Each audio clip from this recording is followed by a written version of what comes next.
Hello everyone, आज ये हमारा लॉजिक गेट्स का लास्ट वीडियो है जिसमें हम कुछ सम्स एंड एमसीक्यूज़ को डिस्कस करेंगे।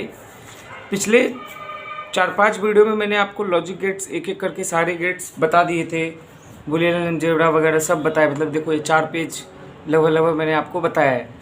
तो सारे गेट्स को एक बार मैं फटाक से बता देता हूँ कि क्या क्या देखा था। मैंने बोला था कि नॉट गेट क्या होता है। नॉट गेट इन्वर्स पे बेस होता है, मतलब अगर इनपुट ए 0 है तो आउटपुट 1 होगा। और गेट क्या होता है? और गेट एडिशन गेट होता है। और याद रखना उसके सिंबल में ऐसे हाफ सर्कल आता है। तो अगर दोनों हाई है तो वैल्यू हाई आएगा, या एक भी हाई है तो भी वैल्यू हाई आएगा। खाली जब दोनों वैल्यू लो रहेगी, मतलब दोनों वैल्यू 0 रहेगी तो ही आउटपुट 0 आएगा। एंड गेट क्या होता है? मल्टीप्लिकेशन गेट होता है। इसका सर्किट सिंबल याद रहना चाहिए आपको। एंड गेट में एक बात मैंने बोली थी कि जब दोनों हाई रहे तभी वैल्यू 1 आएगा, बाकी जगह 0 आएगा। 0 × 1 0, 1 × 0 0। ये था नॉट गेट के बारे में, और के बारे में, और एंड के बारे में। नॉट गेट में मैंने क्या बोला था? नॉट गेट जस्ट और का उल्टा। और में क्या होता था? और में क्या होता था? और में यही होता था ना कि जहाँ 1 है वहाँ क्या हो जाएगा? नॉट में 0 हो जाएगा, और जहाँ 0 है वहाँ 1 हो जाएगा। नैंड में क्या होगा? नैंड में जहाँ 0 है वहाँ 1, और जहाँ 1 है वहाँ 0 हो जाएगा। सर्किट सिंबल क्या होगा नॉर का और नैंड का? नॉर का सर्किट सिंबल क्या होगा? और के आगे छोटा सा 0, या फिर एंड के आगे छोटा सा ऐसा 0 जैसा सर्कल बनाओगे तो नैंड गेट। तो ये सब हो गया। फिर मैंने 2 स्पेशल पर्पस गेट भी बताए थे, XOR gate and XNOR gate. XOR gate पे क्या होगा?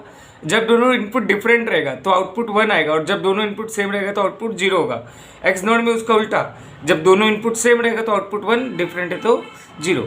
तो अगर आपने लॉजिक गेट्स को, अगर आपको इस वीडियो में जो मैं सम्स कराऊंगा ये आपको तभी समझेगा जब आप पिछले सारे वीडियोस देखे रहेंगे।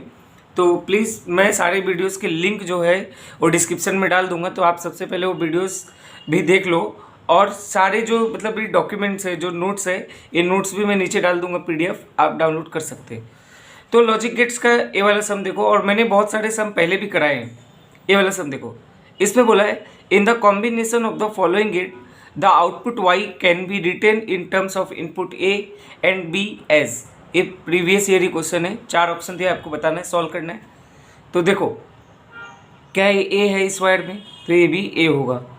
ठीक, ये बी वायर सीधा जा रहा है, लेकिन देखो यहाँ नॉट आ गया तो मतलब बी बार हो जाएगा।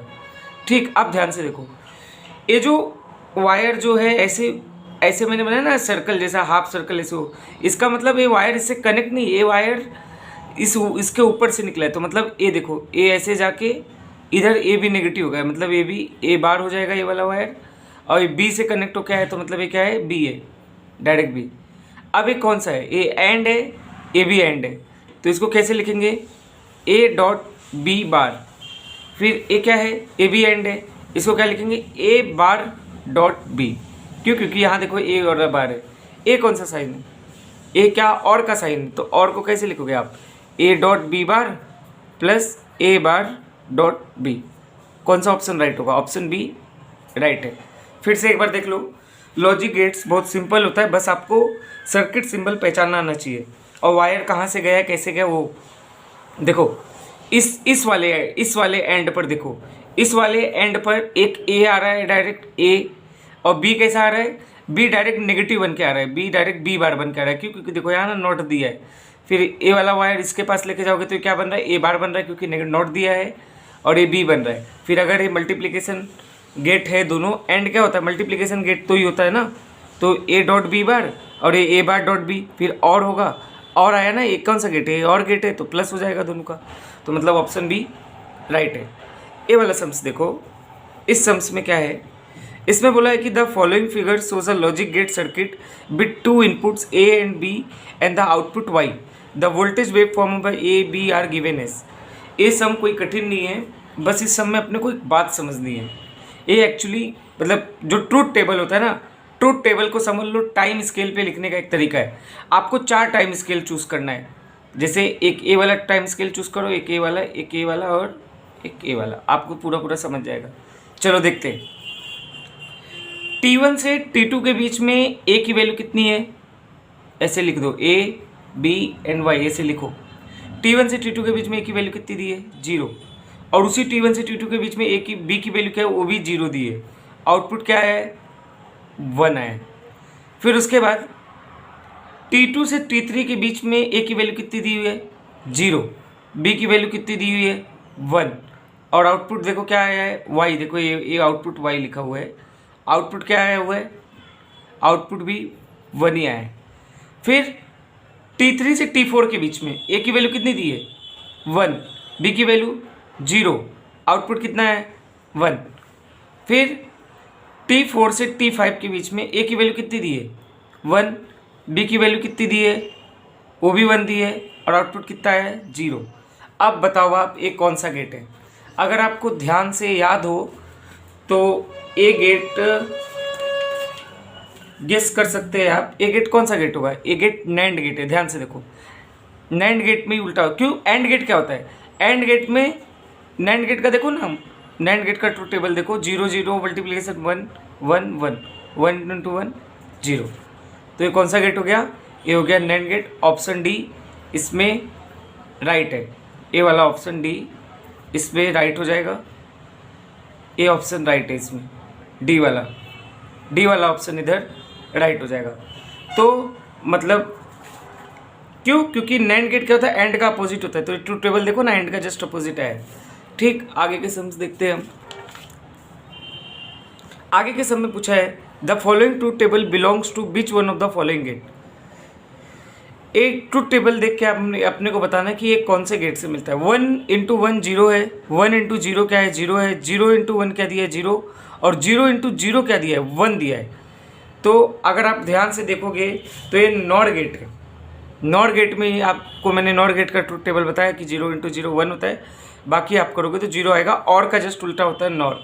तो ये नॉर गेट है। तो लॉजिक गेट्स में ऐसे ही सिंपल सम्स आते हैं, बस अपने को गेट्स पहचानना आना चाहिए।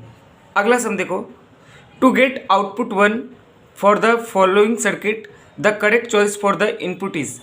देखो ये बोल रहा है कि आउटपुट 1 पाने के लिए इन चारों ऑप्शन में से मैं ए बी और सी की क्या वैल्यू लूँ कि वाई की जो वैल्यू हो वो 1 आ जाए। मतलब वो वाई की वैल्यू 1 आपको दी है, आपको ए बी सी की वैल्यू रखनी। तो ऐसे सवाल को कैसे करें सर, ऐसे सवाल में आप चुपचाप ऑप्शन से करो। मान लो मैंने ऑप्शन, आप चेक करो, मान लो मैं फर्स्ट ऑप्शन मानता हूँ, फर्स्ट ऑप्शन को आप चेक करो, ए की वैल्यू 1 रख के देखो। जब ए की वैल्यू 1 रहेगी, पहले आप इसको सॉल्व कर लो। देखो सॉल्व कर लो पहले इसको। ए क्या है, ए है और बी, ए कौन सा गेट है, और गेट है, तो ए प्लस बी, और ये सी क्या हो जाएगा, ये सी है सी। फिर ये कौन सा गेट है, ये एंड गेट है, तो मतलब ए प्लस बी डॉट सी। अब आपका मतलब वाई की वैल्यू आ गई ए प्लस बी मल्टीप्लिकेशन में सी। ठीक है, अब अपने को बताना है वाई की वैल्यू 1 लानी। तो ए की वैल्यू 1 रखो, तो 1 प्लस 1 क्या होगा। मान लो मैं फर्स्ट ऑप्शन चेक करता हूँ, तो 1 प्लस 1, लेकिन सी की वैल्यू क्या दी है, 0 दी है, तो 1 प्लस 1 तो 1 हो जाएगा, लेकिन 1 इंटू 0 क्या हो जाएगा, 0 हो जाएगा। मतलब ए ऑप्शन राइट नहीं है। बी ऑप्शन चेक करो, ए की वैल्यू क्या है 1 और बी की वैल्यू 0।